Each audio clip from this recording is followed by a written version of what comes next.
This is the Tech Podcast Network. If it's tech, it's here. It's been a very interesting 96 hours as my websites have been going up and down. I'm going to talk about that. I'm going to talk about a whole bunch of other stuff. And of course, we get some news for you. We've got Geek Smack, a condensed version because we're a day late and hopefully not $1 short. And as I'm getting my websites all up and running. So let's smack the geek out of you for this week.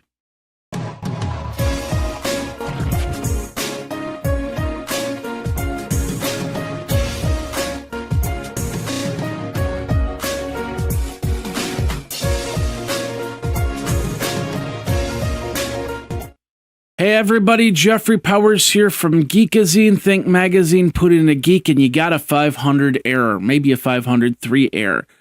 That's what's been going on. I'm going to talk about that in a second. But first of all, want to let you know, hey, my Twitter handle is Geekazine over, and of course, Geekazine.com, Twitter handle Geekazine, and Geekazine@gmail.com is the email address if you'd like to email me and suggest any stories or say hi or whatnot, or console my soul for this week.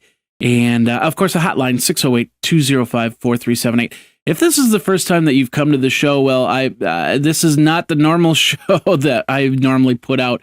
But you know, I wanted to get something out, and there's reasons why. One of them is we've got a new sponsor in the show, and of course, we got to give them their fair due. Our friends over at Dropcam have come onto the show and great stuff, and I'm going to talk about Dropcam a little bit later, and then of course Carbonite, our friends over there. We've got to put out a show for them, but yesterday was completely impossible, and let me tell you why. Yesterday, well, actually, it started on Friday. Geekazine, all my websites, iPad 365, This Week in Google Glass, Dorkazine, Day in Tech History, all the sites were running perfectly smoothly, out of hitch, nothing wrong. Then GoDaddy says, hey, we're going to move you over to a new server. Faster server, better server. Hey, this is great. I don't have a problem with that. So I figured, well, I'm probably going to kind of do some minimal work over on the websites over the weekend as the DNS changes, the IP, because I got a new IP address. I got a static IP address. I got a new static IP address.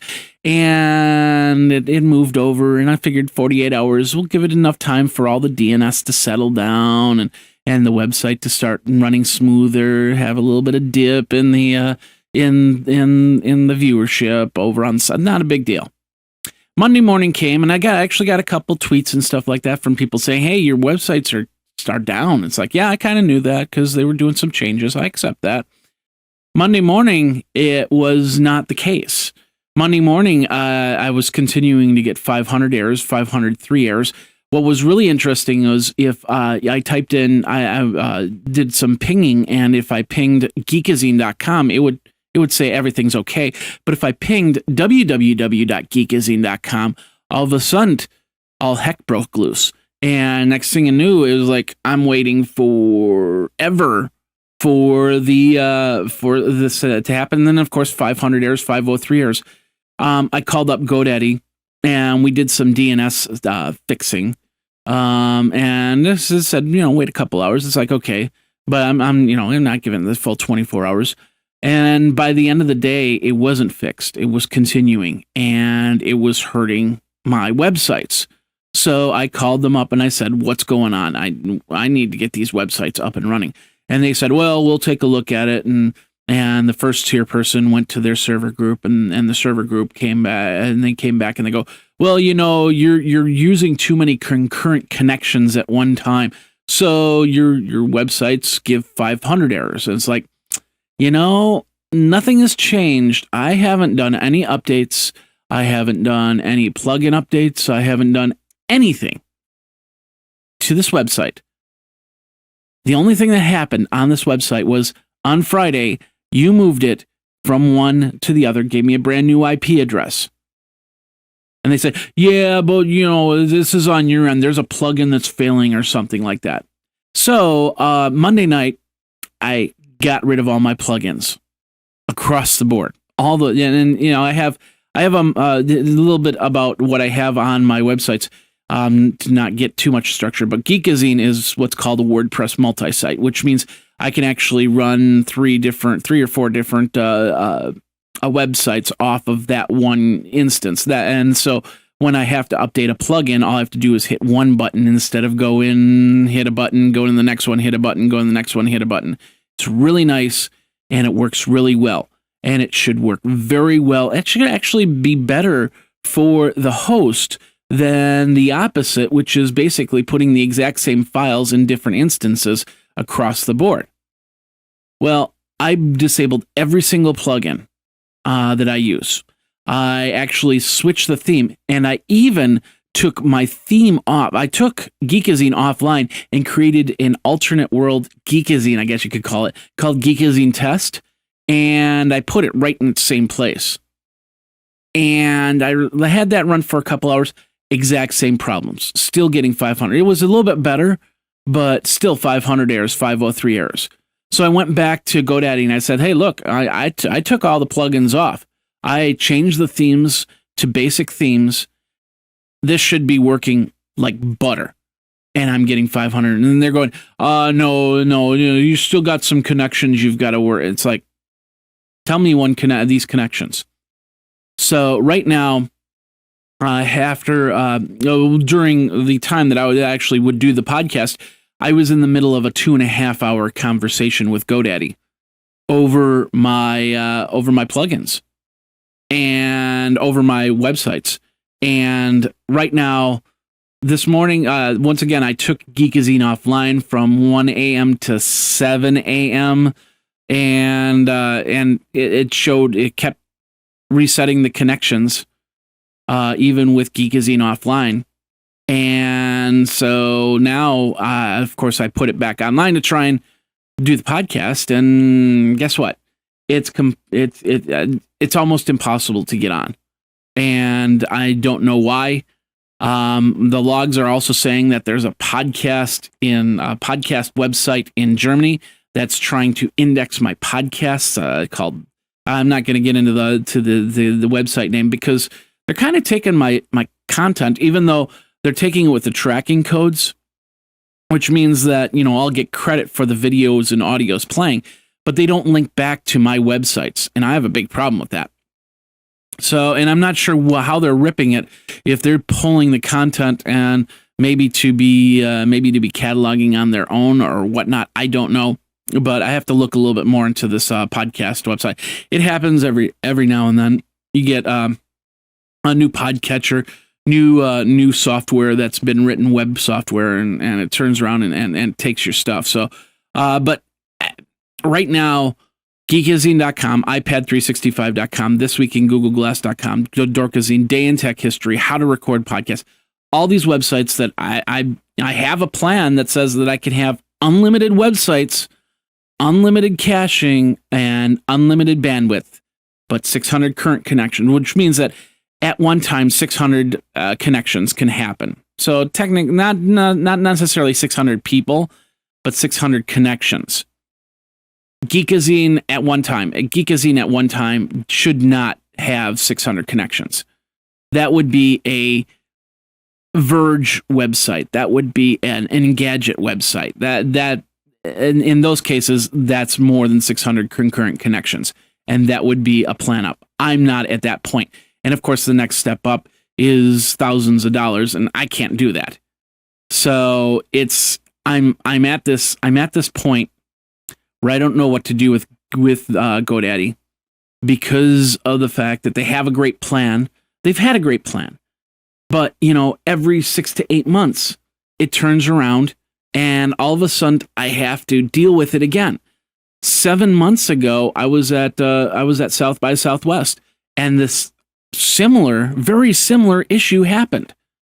Now, I did a lot of research online, and a lot of people were saying, well, that's because the IP address that you got has been blacklisted or something like that, and GoDaddy has to go in and whitelist the IP address. And I asked them, I said, hey, you need to whitelist this IP address. They said, oh, we don't do that. And it's like, excuse me? No, we don't do that. It's like, I don't know. I'm looking at all these articles that say that you did that for somebody else. So why aren't you doing that for me? I was very excited when GoDaddy was changing up their Bob Parsons era, but I'm not seeing the small to medium business help that I need for the company. And it's really, it's pissing me off. So, and that might come from lack of sleep.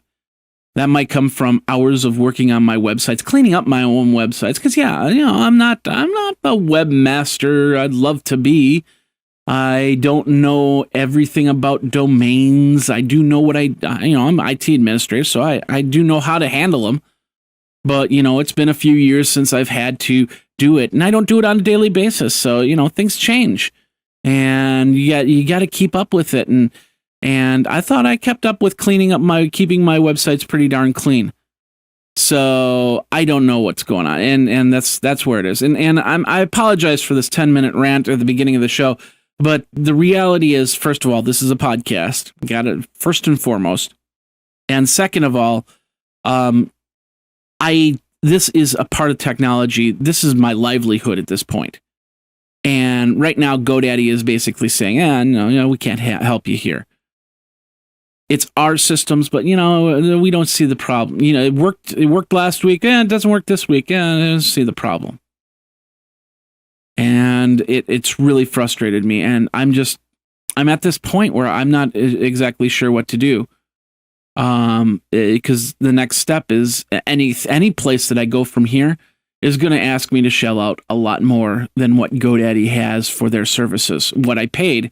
And I paid 3 years. I'm actually in this until December of 2015 with my SSL certificate and with my hosting plan. So I'm at this. I don't know. But anyway, I like I said, I want to get the show out here because one, there's tech news, and you guys want tech news, and two, I gotta piece some sponsors. Because 7 months ago when my websites went down, I lost a sponsor. And GoDaddy, it's not GoDaddy's problem. And I can't go back and say, hey, owe me so many thousands of dollars because this sponsor decided not to stick around because my websites, I couldn't handle my websites. So, yeah. Anyway, that's my rant. I'm done with it. I apologize, but, I'm not happy with what happened in this last 96 hours. Simple as that.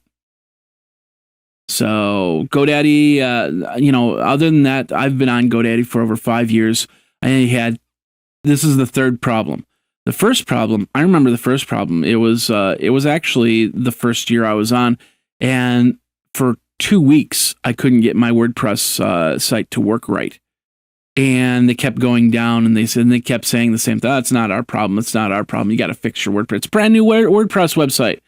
I even deleted it and started all over again. Can't do that now. I got too much content on there. That's all your problem. It's just like, give me somebody in customer support that will follow up. I know you've got thousands of people that you have to work with every single day.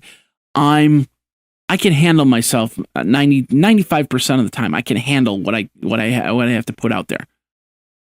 The other 5%, I need help. And I don't want to have to call up and talk to Bob, who's probably been there for 2-3 days, and become the intermediary between the server group because they can't let me talk to somebody in the server group so we can get this resolved. It's like Twitter. They want to send tweets back and forth. But I want to make a phone call because I know a phone call will get it done and tweets don't work. Messages don't work. So anyway, once again, I went a little bit too long, but it's very frustrating. I'm very, very tired. So let's get into your tech smack for this week.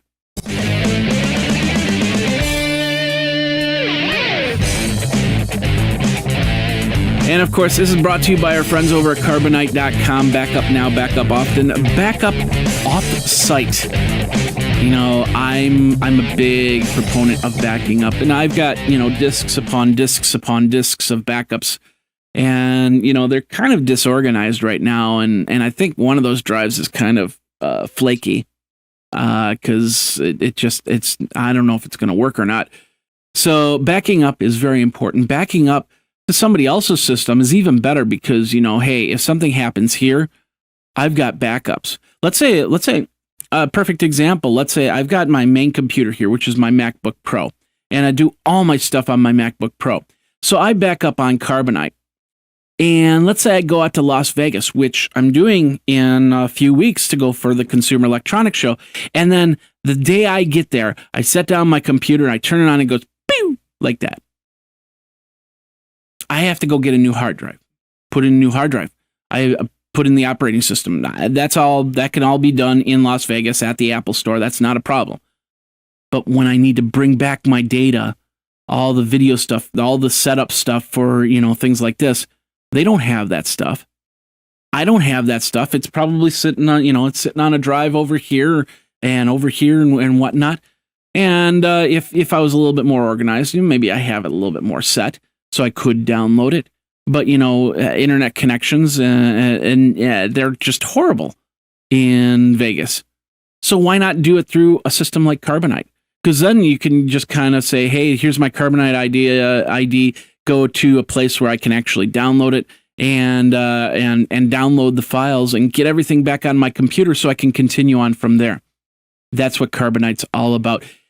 You can survive whatever disaster, whether it be the computer dying for some reason, whether it be a disaster at home, fire, flood, tornado, whatever, you can get your stuff back. And that's what Carbonite does. It's 15-day free trial. All you have to do is go over to geekazine.com/carbon free. And of course, wait a couple seconds for it to happen. Geekazine.com/carbon free. And that'll get you a 15-day free trial. If you're a small business that wants to get it on right now, right here, go geekazine.com/carbonite. Geekazine.com/carbonite. Simple as that. And you can get there. But of course, Carbon Free will get you the free trial, 15-day free trial, so you can get your photos, your documents, whatever you need, GeekSmack setup files, all in one spot. And that's over at geekazine.com/carbon free. All right, well, let's get into the news for the week and go from here. We're going to start over at venturebeat.com. Spotify is bringing free music to all your devices. All your devices. Well, not exactly. There's a small little, couple little catches. First of all, looks like some Led Zeppelin songs might not be available for that. But the other thing is, you're going to have to deal with ads. So your iPads, by the way, my new Android, Nexus 5. What do you think? It's a Nexus 5. It is white. I didn't realize that I ordered white, but by ordering the white 32 gigabyte model, I think I got it shipped sooner. It was actually supposed to be shipped Friday. I was supposed to get it on Friday, but I got it like last week, and I was really excited about it. So I'm back in the world of smartphones. Well, I had a smartphone in my Windows phone. It's just apps kept dying. And now I'm back in the world of Windows phones. I'm happy, and I can actually get work done too. And that's the one thing about a smartphone that you couldn't do. I was hooking up to another smartphone, another Android phone for that matter. But this has got KitKat on it. I'm really happy about it and go from there. But anyway, let's move back here. Of course, Spotify, new ad-supported offerings for your iPad, for your Android tablets. They had a press event in Manhattan to talk about it. And the streaming feature, they have turned it on for free, but it's very much like a Pandora, like a Google, like any other service like that. Real Player, I think, also does that. And so Daniel Elk, Spotify's founder, was really excited about it. He said, "What's fantastic is we've really become synonymous with the idea that access has become the leading model to enjoy music." And that's very true. The only thing that Pandora and Spotify are really missing is a guy that sits there in between the songs and says, "Hey, this next artist did this and this over here, so check it out. Here's next." So, and some people don't care about that. Most people don't care about that. Maybe you care about it. If you do care about it, let me know. Twitter me at Geekazine, and we'll talk about it. I kind of do miss that. It's just like the, instead of the pre-programmed, to do like a block or something like that and saying, hey, that was Led Zeppelin's Red Dog. Before that, we heard Jimi Hendrix. And before that was Melissa Etheridge. And what's she doing right now? This is great. Let's move on. Here's Steely Dan. I kind of miss that. I'd love to see that in a Spotify channel where it's instead of just one song, it's a block of songs and a guy that talks before and after. And it'd be kind of fun. I think that would kind of ease people into the radio idea. What do you think? So what are your thoughts on that? Let me know. Twitter me over at Geekazine. Of course, geekazine at gmail.com. All right, let's move on from there. We're going over to wired.com. Twitter is making a play for private messaging. And a lot of people are saying, wait a minute, does that mean that they're concerned about Snapchat? Well, if they are concerned about Snapchat, they shouldn't be concerned about Snapchat because Snapchat is basically dime a dozen. If I had the programmers and the servers that worked, that would have to have set up an Amazon EC2 or something like that. I could actually set up and create a Snapchat system. I wouldn't have the millions of people that they have on, but if you promote it right, you could do that. So the question is Twitter trying to push out Snapchat, show them that they can do the same thing? Well, not necessarily, because basically what this is now in your DM, your direct messaging, which you can actually turn on and have people direct message you even though they're not following you. But in your direct message, you can now receive photos. So if I'm sitting here and I'm doing some podcasting and something happens, I could take a picture and I could send it to one of my other podcast friends and said, "Hey, look, this is what happened while I was podcasting."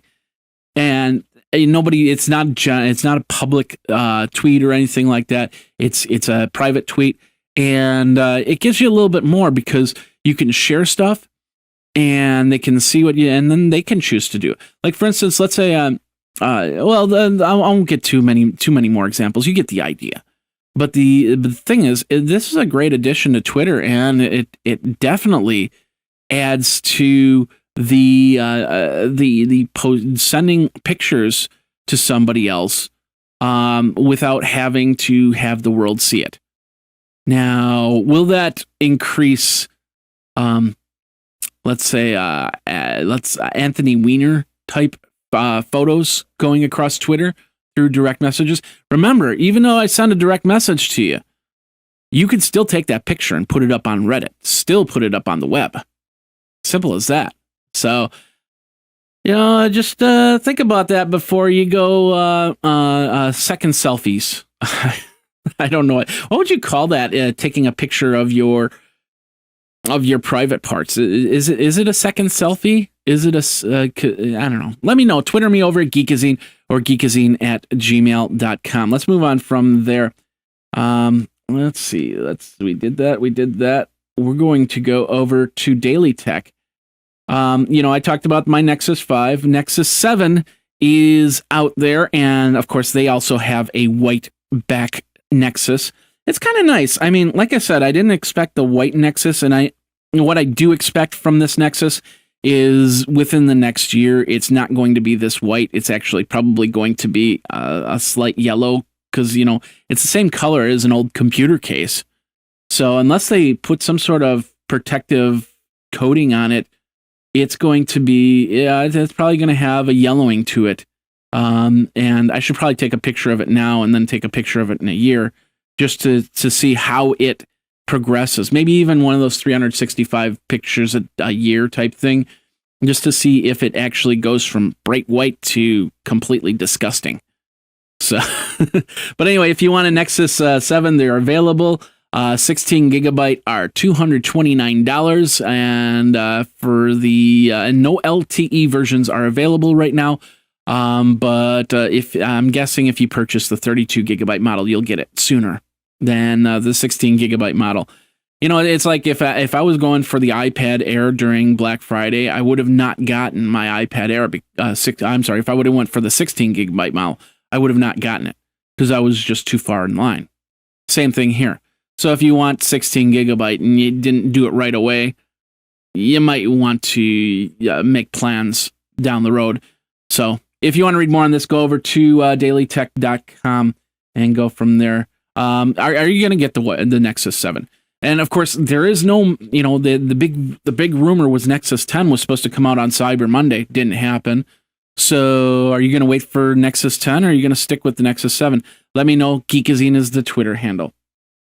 CNET, we're moving over there. Facebook is reportedly getting rid of the news feed. They thought, hey, let's put this more like a news feed and you'll be more excited to use Facebook. But they found that it's not working for them. Nobody's really impressed as a news feed. So they're kind of taking a step back.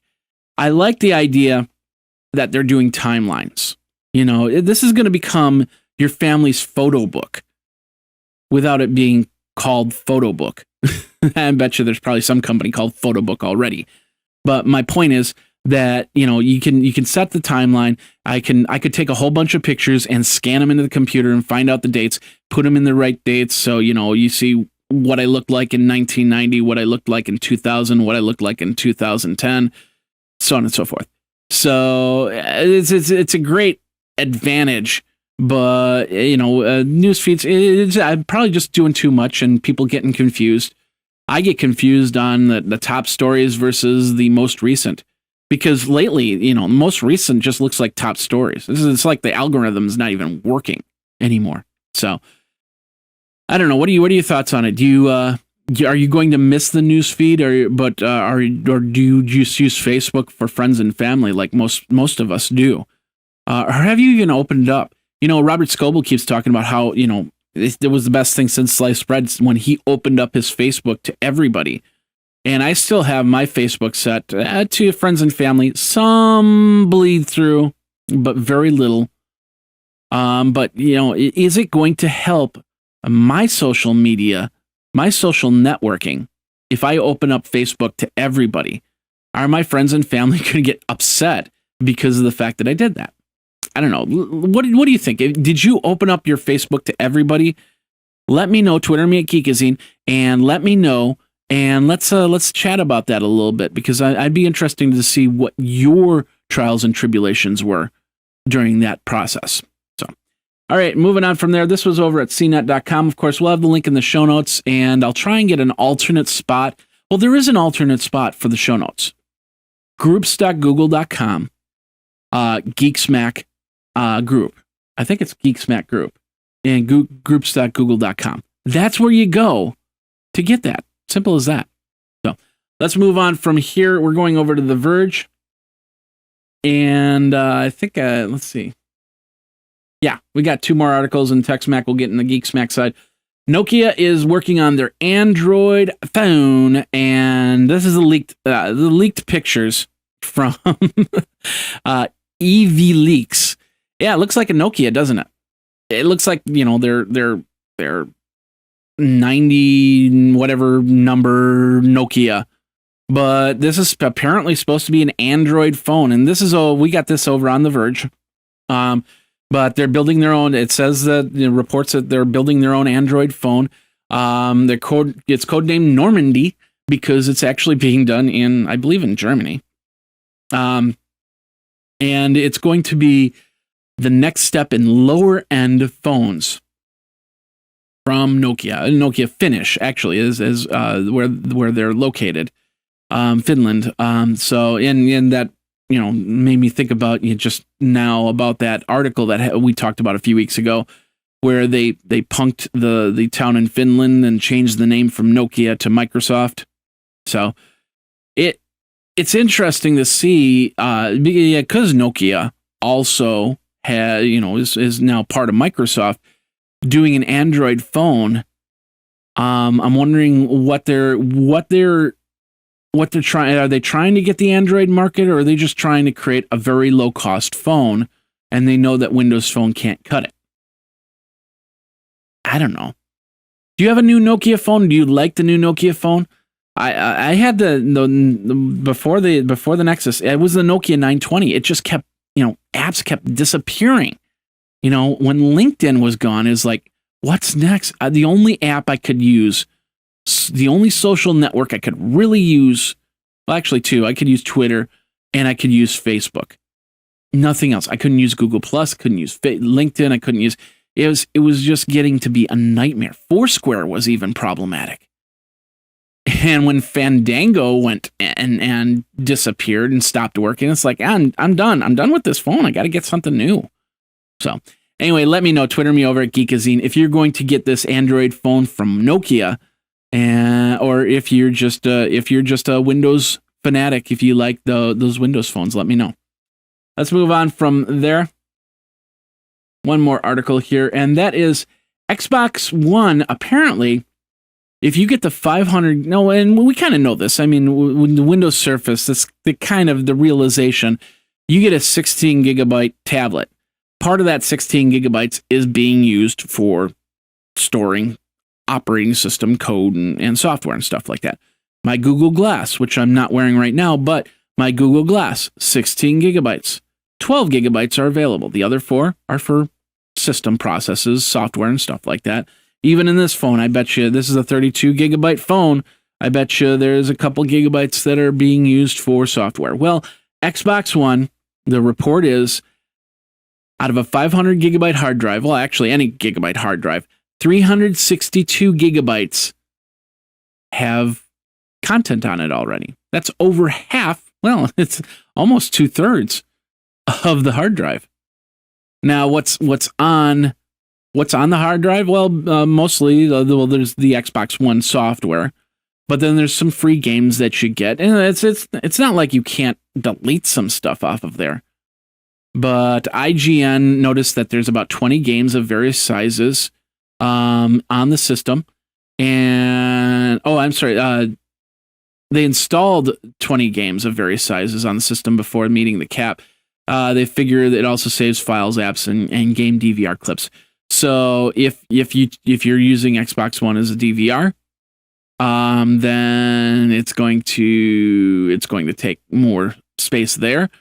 If but I'm guessing there's going to be a lot of websites out there that are going to show you how to reduce the file size so you get more out of a 500 gigabyte hard drive on an Xbox One.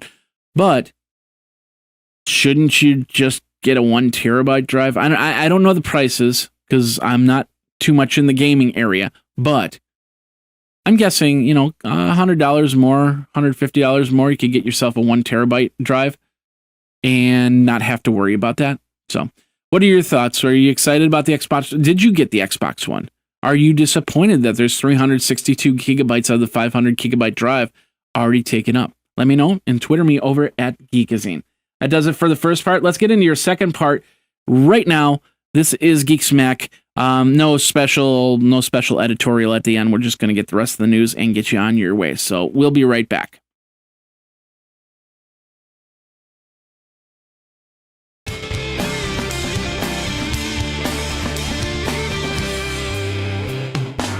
And of course, this episode is brought to you by our folks, the new sponsor over at Dropcam. Dropcam. If you haven't heard about Dropcam is this really cool cloud-based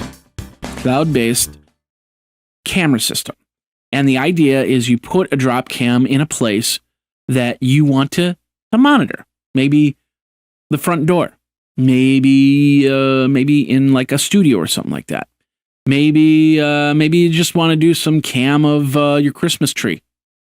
That's always a fun one. You get the Christmas tree cams out there, the little kitties with the Christmas tree. That's always an enjoyable time.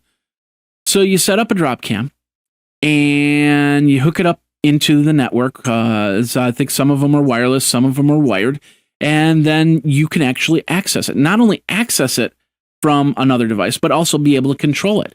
So let's say you have the Dropcam. It's doing time lapses. So let's say instead of doing 30 frames a second or whatever, you have it set down to like 2 frames a second, or maybe you have it set to take a picture every couple minutes.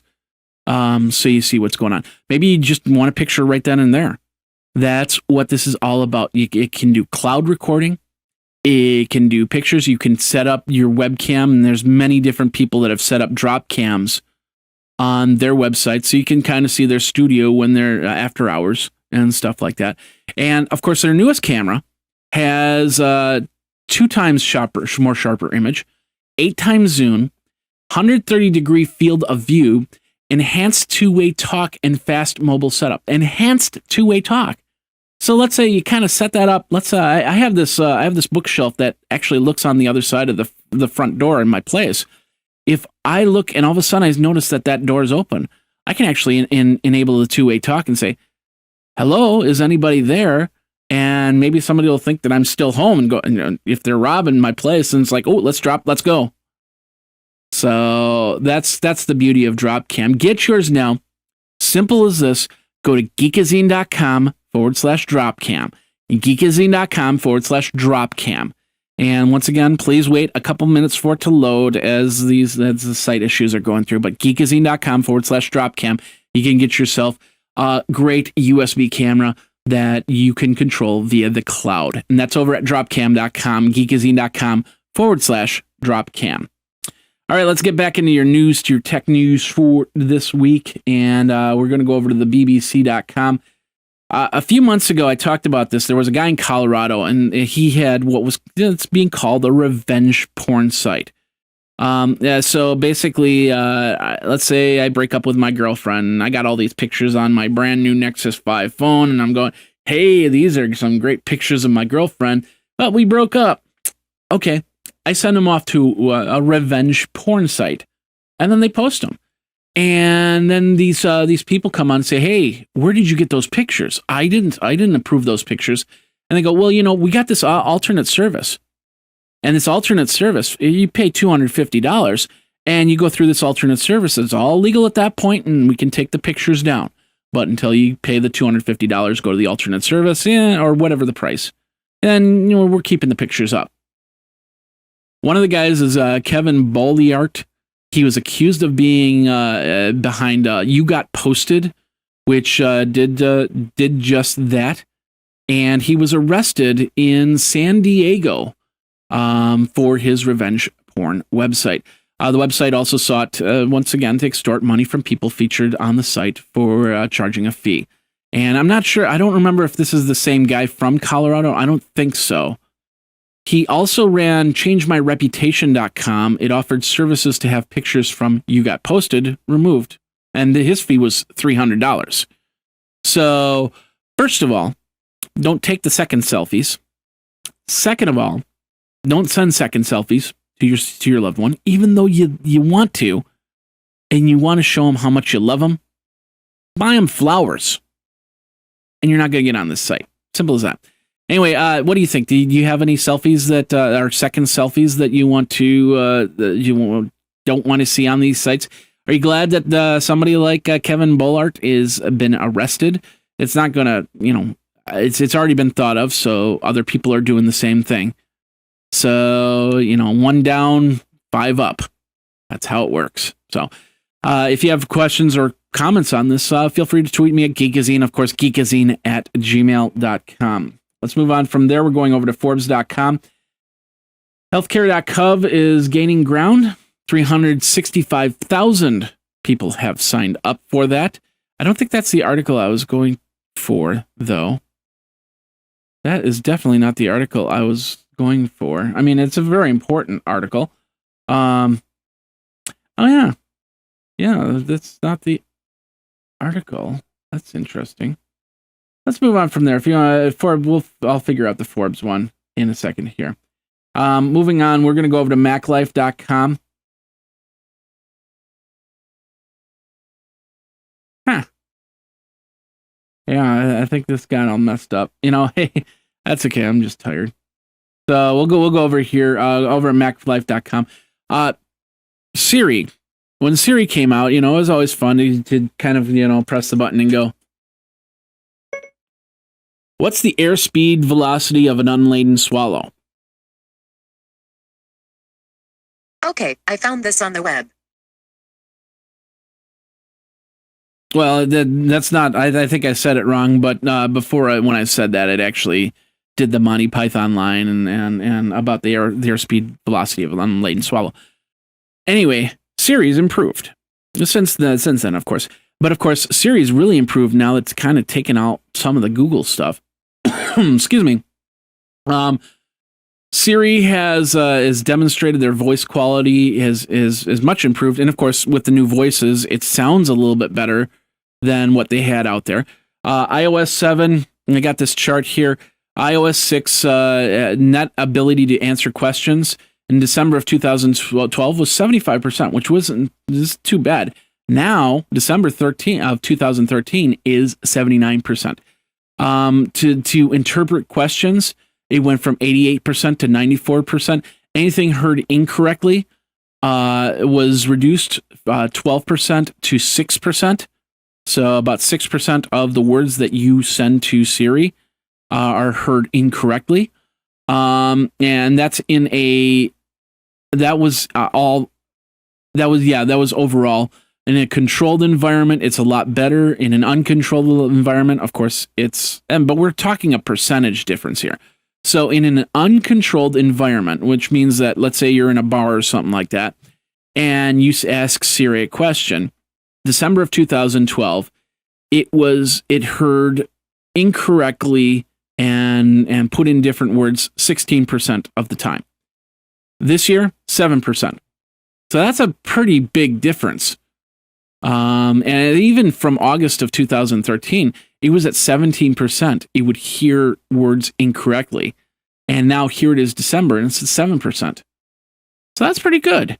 And good reasons to upgrade to the newer iPhones because, of course, improved microphones and software help Siri immensely. So if you want to read more on that article, we'll have the link over at the show notes over at geekazine.com. And like I said, I'll have the alternate over at groups.google.com. Just look for Geek Smack. You can subscribe there, and of course, that'll send an email to your inbox of the show notes. And that's over at maclife.com.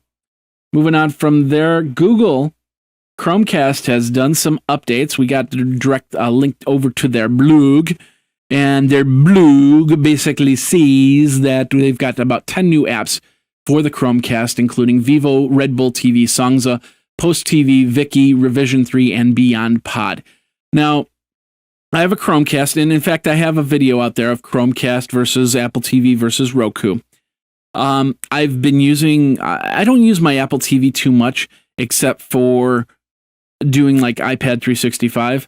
But I use Roku. That's the hands down winner of all three that I use. And then I have the Chromecast. And here's the problem I have with Chromecast. It's, even though they say that they push 1080p content, it doesn't look great. In fact, if I did a side-by-side comparison of Roku doing a TV show as opposed to Chromecast doing a TV show on, we'll just say Hulu Plus, the Chromecast version is darker. The Chromecast version is a little bit more pixelated, and the Chromecast version actually will stop as opposed to my Roku, which will do a very good job in bringing a show to me. And yeah, Chromecast will just kind of, especially in Hulu when it goes to the commercials, it'll take a few extra seconds for those commercials to process. Yeah, pretty interesting. So anyway, interesting stuff. The new apps, we'll see how they work. I'll give them a test on my Chromecast today when I'm finally decompressing from all this website issue problems that I'm having. But if you want to check it out, we've got the link straight to the blog spot over at chrome.blogspot.ca and go from there. Back over to Forbes. We got a couple more articles here. America is no longer the biggest app market in the world. Japan has that honors here.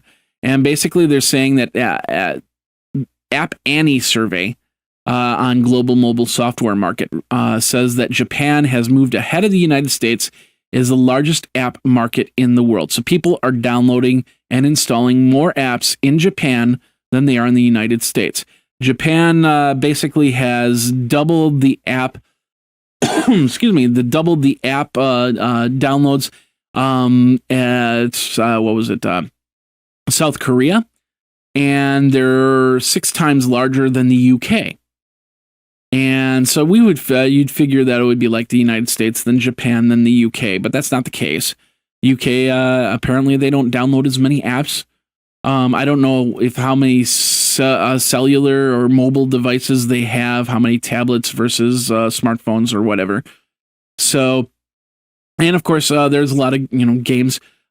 Japan has put out their own version, or I'm sorry, Supercell has put out their own versions of like Candy Crush and a game that you can only get in Japan called Gung Ho. So that they see them people in Japan using the apps more, and of course now the numbers show that as well.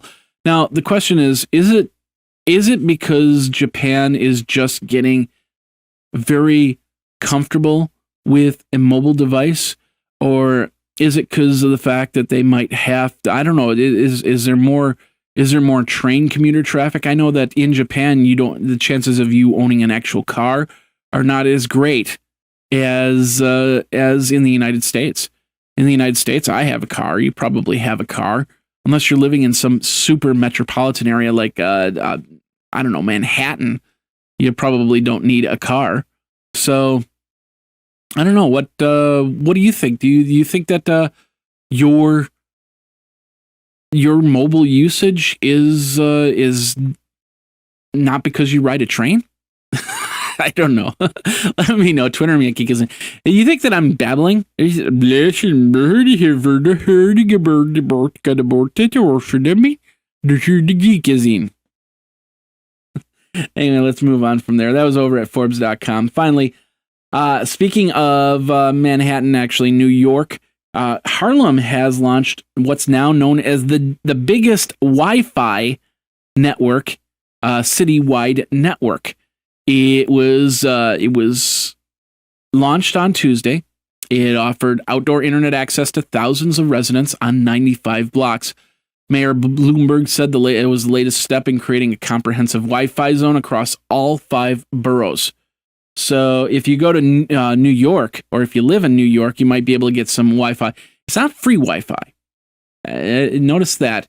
I'm guessing that you're going to have to, I don't know if you're going to have to pay something or if you're going to have to sign something or whatnot. It's basically the nation's largest continuous Wi-Fi network. And they're really happy about that. New York is really excited about that. We talked about, what was it, about a year ago, how they were going to take the old phone booths and turn them into Wi-Fi repeaters, and which makes perfect sense. The wiring's there, the devices are there. If they're under $100, then they're probably not even worth stealing. So you set them all up like that, and then all of a sudden you've got a full Wi-Fi system. Like I said, I don't think it's free. It doesn't say in this article if there is a price to pay or not, but I'm guessing. Oh no, I guess it is free wireless internet access for 5 years, or for at least 5 years, and 80,000 residents. So if I went to New York to tried to hook up to that, I probably would have to pay a daily fee or something like that. So. Anyway, if you want to read more on that, newsday.com, of course, geekazine.com. Once it's back up, we'll get the link on the show notes and go from there. All right, ladies and gentlemen, boys and girls. Yeah, like I said, I'm not going to do an editorial. I didn't have time to write one up this week, but that does it for this week of Geek Smack. We didn't do live version, but you got your news, and it got a little bit late. I apologize for that. And here's the schedule coming up. Next week, we got a show.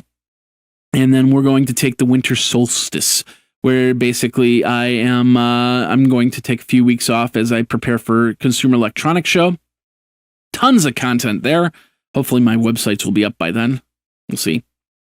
And then we'll be back about, I think it's like the third week of January, and we'll continue with some more Geek Smack. Same thing with iPad 365. There'll be one episode a week. As I prepare for CES, I'll have some pre-recorded Day in Tech History. That'll happen every day. I can't work around that. That's how that's going to work. So, and then This week in Google Glass, we're going to do an episode next Monday, and then, of course, we're going to take our winter solstice at that point. And then, of course, lots of great content from CES. It's not like you can't go to Geekazine and there won't be new content. There'll be new content coming through there. And then, of course, this Thursday, I'm actually going over to Ford, and they're doing some holiday thing. I'm leaving tomorrow morning at 6:50, going to Detroit, spending a day there, coming back on Friday. So I'll hopefully have a couple great videos to show you from there. So, all right, well, that does it for this episode of Geek Smack. I hope we smacked the geek out of you, even though I smacked the geek out of my rants, the first part here. And, of course, we'll do it live next week as long as everything is up and running and everything's hunky and or dory. So, my name is Jeffrey Powers. Thanks a lot for watching. Thanks a lot for listening if you're listening on iTunes or on Stitcher Audio. Of course, Stitcher Awards is coming up, so feel free to nominate Geek Smack, Day in Tech History, iPad 365, This Week in Google Glass. They're all on Stitcher. You can definitely nominate them there. All right, we'll see you next week where we'll smack the geek out of you again. My name is Jeffrey Powers. You guys geek out and take care.